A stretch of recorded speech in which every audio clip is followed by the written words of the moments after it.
CNN is learning new details about the shooting death of Antwon Rose. According to the district attorney, an autopsy report found that Rose was shot in the right side of the face, the right elbow, and in the back. And it was the wound to his back that killed him. Meanwhile, the East Pittsburgh officer who shot and killed Rose has been arrested this morning. He's been charged with criminal homicide. All of this as we're waiting for an update from the district attorney in just moments. Let's go to our Athena Jones, who is live in Pittsburgh with more this morning. A number of details about how he died, what shot it was that took his life, the account of the police officer that is changing. All of that has just come out. What can you tell us?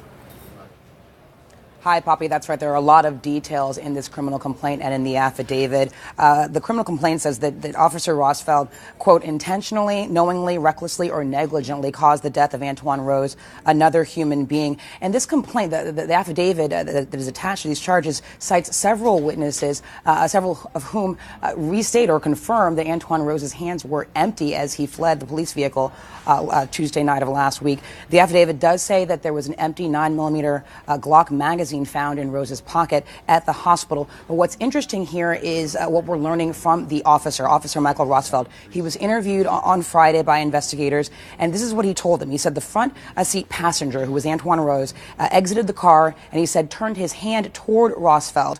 Rosfeld said he saw something dark that he perceived as a gun. But when investigators asked him again later in the interview, Rosfeld told detectives he did not see a gun when the passenger emerged. When he was confronted with this inconsistency, Officer Rosfeld said he saw something in the passenger's hand but was not sure what it was. He also said he was not certain if the individual who had his arm pointed toward him was still pointing at him when he fired the shots. So those are some of the details we're learning from this affidavit. As you mentioned, Rosfeld was arrested and fingerprinted according to the criminal docket. We also have an interesting question that could come up at this press conference with the district attorney, Stephen Zappala. His spokesperson, Mike Manco, has said on the issue of bail, their office argued vigorously against the setting of bail in this case, citing Pennsylvania law. And so they disagree with the judge's decision in this case to set bail for Michael Rosfeld. Okay, Athena Jones, thank you very much. Again, we're going to hear from the DA in just moments, and we'll carry it here for you as well. I'm joined by CNN law enforcement analyst, retired FBI supervisory special agent James Galliano. Nice to have you here. There's a lot to take through here, but just the matter of death. We've now learned that it was the shot to his back of this unarmed 17-year-old black teenager that killed him. Sure. Complex cases, these things always are, and we'll get more information as it goes forward, and hopefully when the DA gives a press conference, that'll kind of clear up some of these concerns that we have. A couple things to stipulate. First of all, you've got a 17-year-old kid whose family's grieving. We get that as a sober situation. Second of all, the police officer, and we'll get into some of the background on him in a second, but the police officer was responding to a drive-by shooting, and within 15 minutes found a vehicle that matched the description that also had some gunshots that had apparently pierced the window on the side of the vehicle.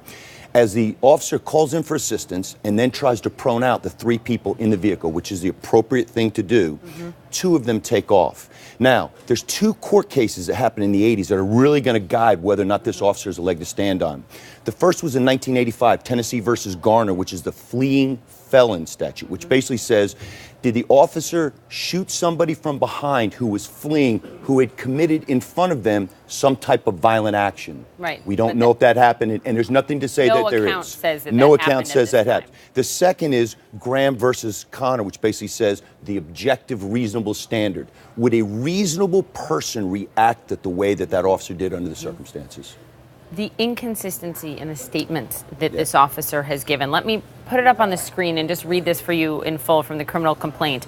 Confronted with his inconsistency, Rosfeld stated that he saw something in the passenger's hand but was not sure what it was. In addition, Officer Rosfeld stated that he was not certain if the individual who had his arm pointed at him was still pointing it at him when he fired the shots. That's because he gave conflicting accounts about whether or not Antwon Rose had a gun.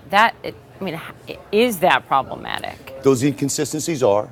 Now, having being somebody that has been in those type of in extremis situations, meaning life or death situations, I can tell you that your recollections, your accountings in the immediate aftermath are never consistent. But you say life or death situations. Yes. We've seen the video here. You've got Antwon Rose getting out of the car and fleeing it, not running towards the officer. So what do you mean? You mean What do you mean life or death for the officer? That situation, whether or not the officer saw something previous, whether when he pulled the car over, he saw there were 2 weapons recovered, and Antwon Rose had a magazine, a pistol magazine on his person.